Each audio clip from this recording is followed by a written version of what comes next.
Dzina la Tate ndi la Mwana ndi la Mzimu Woyera. Amen. Tulandeni abale pano pa tiyankhule na Ambuye. Lero Loweruka 4 February 2023 ndipo tili mulungu wachinayi mu nyengo ya pachaka.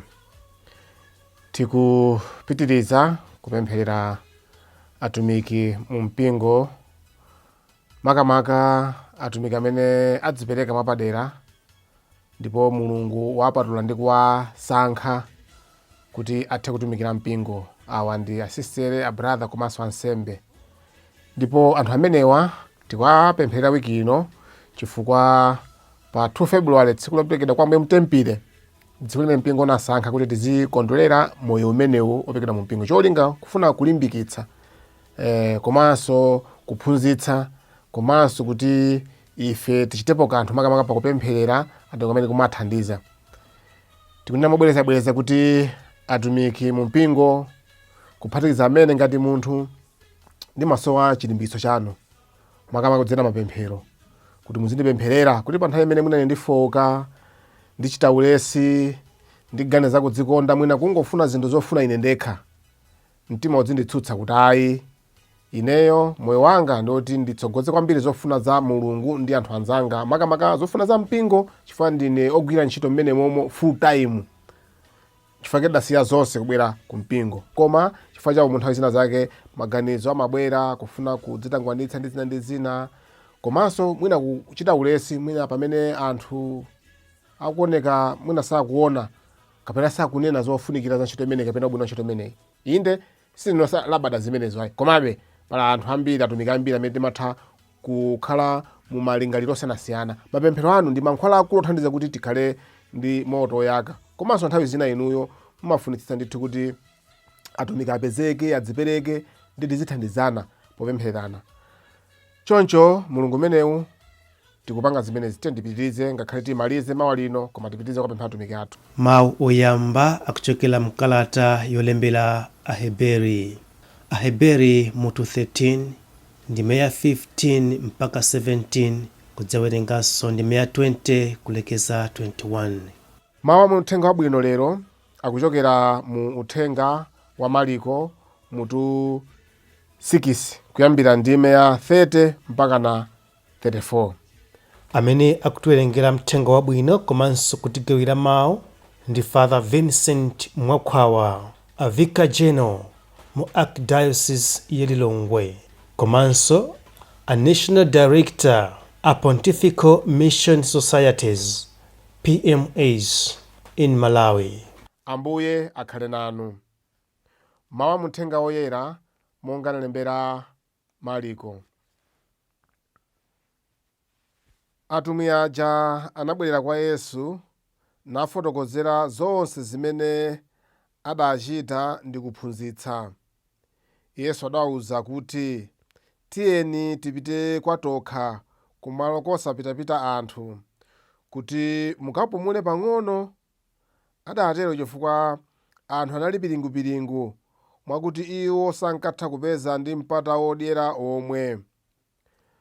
Tsono adalowa mchombo napita kwa okha kumalo kosapitapita anthu.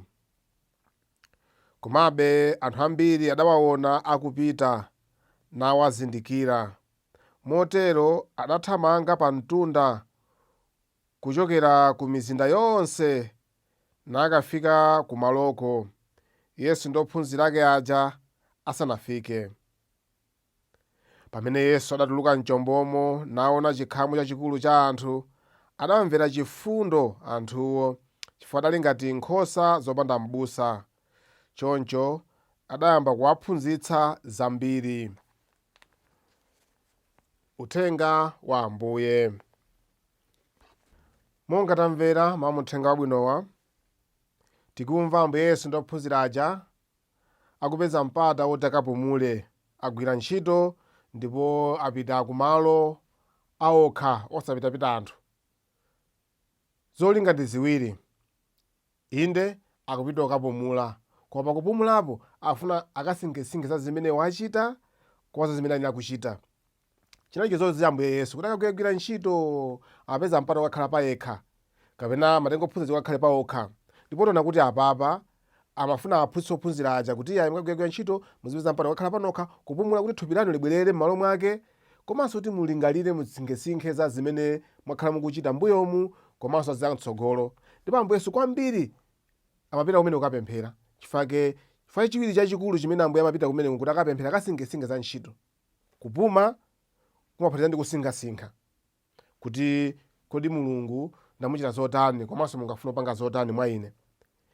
Apa pali phunziro likulu loti ife tipeze ngati Akhristu kuti pamoyo wathu tizipeza mpata okhala patokha ndi kumasinkhasinkha, kapena okhala patokha ndi anzathu ndi kukhala phee ndi kumalingalira moyo wathu. Chifukwa nthawi zambiri timalimbikitsa kwambiri mibindikiro kuti Akhristu tipeza mpata opanga mibindikiro. Inde ansembe, asistere, abrother ndi ambiri odzipeka mu mpingo timapeza mpata mwina 1 week nthawi zambiri kukapumula mopemphera, ndipo timati utapita kubindikiro timakapemphera ndithu. Ndipo programu ya kubindikiro imakhala yona kuti ikumasule munthu usagaza ntchito ayi koma upemphere basi ndipo upumule mwa Ambuye kuti choncho uone za moyo wako ndi za utumiki wako.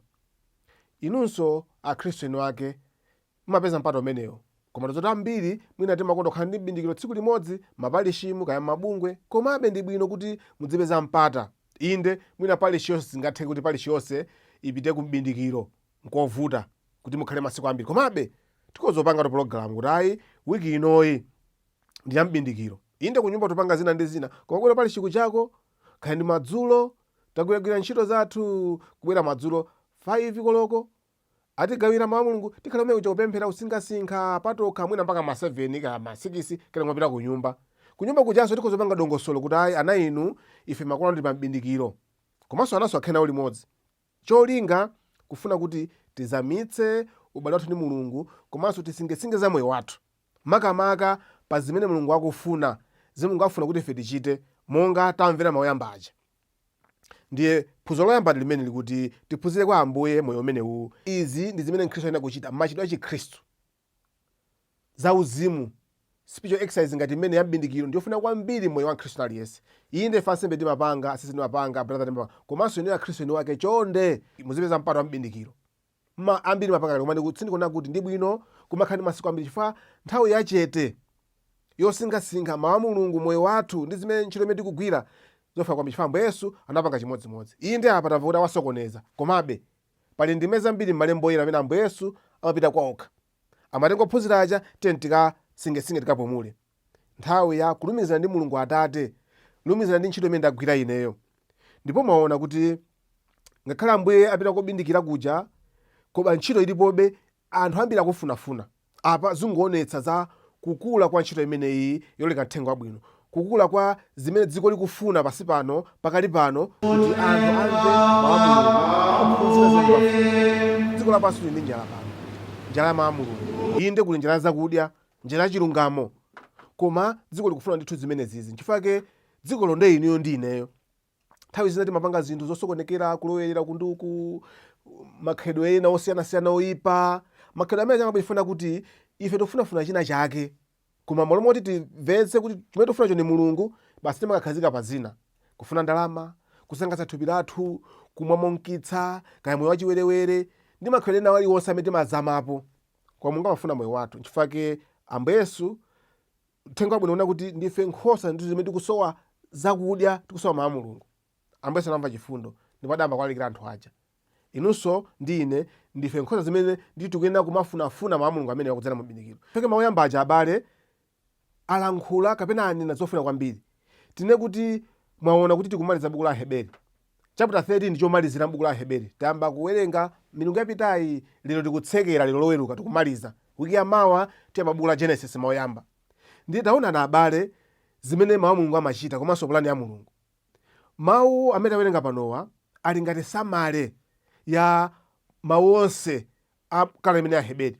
Ndipo mawu amene wawa akukamba za zimene tsopano Mkhristu anaye kuchita ngati samale. Kodi chimene Mulungu afuna kwa ife ndi chani?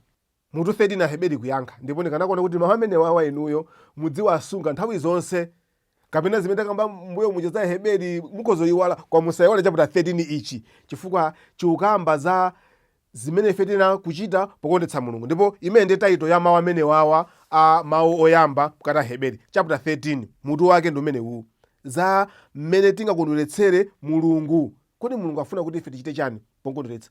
Pali zinthu zingapo zimene mawu amene wakunena, ndipo zinthu ndi zitatu. Choyamba, mawu akuti chani? Tiyambire verse yambirira. N'chifukwa chake kudzera mwa Yesu tiyeni tipereke kosalekeza mayamiko athu kwa mulungu ngati nsembe. Akuti tipereke mayamiko kwa mulungu ngati nsembe yonkomera mulungu. Abale, kupereka nsembe pamwe wathu ndiye chinthu chimene mulungu akuchifuna kwambiri. Kodi kupereka nsembe kumene kuku yoyamika mulungu imapereka bwanji? Pali zinthu zitatu zimene mawu akunena. Chimene mulungu afuna kuti moyo wanu inuyo uzikhala nthawi zonse oyamika mulungu, kupereka nsembe zoyamika mulungu. Ndiye kuti chimene mulungu afuna kuti zikhala anthu othokoza mulungu nthawi zonse, chifukwa mulungu ndiye amene akutisamala ife pa zonse pa dziko lapansi pano. Tisowaso chani? Inde tikudwala, koma zoti mulungu atichiritsa. Tili pa umphawi tizoti koma mulungu alipo athandiza. Inde kaya dziko lathu anthu ambiri ali pa umphawi ndi ovutika. Dziko la Malawi mwina anthu oposa 50% ndi ovutika m'midzimu, alibe magetsi, nyumba zawo zosakhala bwino, amavutika kupeza zovala. Komabe tili ndi chiyembekezo kuti mu zonsezi mulungu amatikondabe. Timakhala ndi mvula zabwino, tili ndi nyengo yabwino, ndife anthu amene asangala ngati Amalawi, tili ndi mphatso zimene atipatsa. Ndiye atidzakhala kuyamika mulungu. Palibe munthu amene anganene kuti ineyo sindingamike mulungu. Ayi, polodakhala mavuto chotani palibe. Ndiye taonani tsono, mawu akuti tambasule kuti kodi ifeyo tingakhala kuyamika bwanji mulungu. Chifukwa kuti pali zinthu zitatu zimene mawu amene akunena za zimene tena kuchita. Choyamba kuti munthu umayamika mulungu, umapereka nsembe yamika mulungu pakukhala munthu amene ukuvomera dzina lake poyera. Munthu amene avomera dzina mulungu poyera kudzera mapemphero. Ndiye kuti munthu ukupemphera, pamene ukupemphera ndi kuti ukuvomera kuti mulungu ndi mwini zonse. Dzina mulungu litamandike, dzina mulungu ukamapemphera pa ndi kuti iwe ukuvomera kuti dzina mulungu loyera, la Yesu Khristu ndi loyera kupemphera. Komanso pamene munthu ugwisa ntchito masakamentaliya, ndiye kuti ukuvomera poyera dzina mulungu. Anthu aone kuti ndine Katolika, ine ndinokhulupirira ndimavala korona, poyera udzionetsa kuti iweyo ndi wokhulupirira dzina la Yesu. Zimadabwetsa kuti pali ena amafuna adzibisabisa za chikhristu chawo, koma timene kuti tionetse poyera kuti ineyo ndinokhulupirira Yesu Khristu, osachita manyazi. Ndipo pa introduction ni pa munthu umene umanena kuti ine ndine wakuti kuti ndine Khristu, ine wakuti kuti ndinotsatira wa Yesu. Sikuti ndi matama kapena kuti nkudzionetsera, ayi, ungofuna kunena chimene iwe ukhulupirira. Ndiye ma introduction oti kamapanga tizongezerapo kuti ine ndinokuti kuti ndine Khristu wotsatira Yesu. Ukuzongezeraso kuti ndine wakatolika, ndine wa CCP, ndine wamboni, kandi ndine wachani, onjezera. Ndi ufulu wako akuti kuti munthu uonetse kuti iwe kupereka nsembe zothokoza, udzinyadira kuti ndine wotsatira Yesu Khristu, dzina lake loyera. Kuvala nsalu za mpingo, kaya kuunikira yena pa zimene kudziwa, zonsezi cha abale ndi kuonetsa poyera dzina la Yesu Khristu. Kachiwiri abale, munthu umapereka nsembe zoyera, zotamanda mulungu, zothokoza mulungu kudzera mu ntchito za chifundo. Tamvatu kale imene kwa Heberi, musamanyozere kuchita za chifundo ndi kuthandizana, chifukwa nsembe zotere zimangonetsa mulungu. Kale imene ikwamba mfundo yachiwiri, kodi ifeyo tingapereke bwanji nsembe zothokoza mulungu. Moyo wothokoza mulungu tiyeni okhala tsiku ndi tsiku tizithokoza mulungu pakumatha kuchita chifundo. Kuchita chifundo abale ndiye kuti Mkhristu kamakhala nthawi zonse uziganiza za ena, osamangaza iwe wekhayi. Zochepa zimene uli nazo thandiza ena.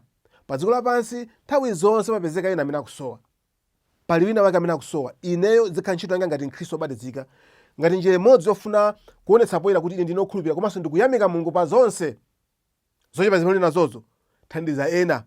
Zimene uli nazozo pereka kumpingo, pereka kumpingo kuti mpingo uthandizike uleke mthenga wabwino, chifukwa mpingo uli ngatinso munthu wovutika, chifukwa mpingo umasowa. Mpingo umasowa ndalama kuti ichite zambiri, kulipira magetsi, kulipira ntchito ake, kuyendera kugwira ntchito kwina ndi kwina, kula mabaibulo. Kachitatu akuti munthu umakhoyamika mulungu pakumvera, kumvera atsogoleri, kumvera akulu.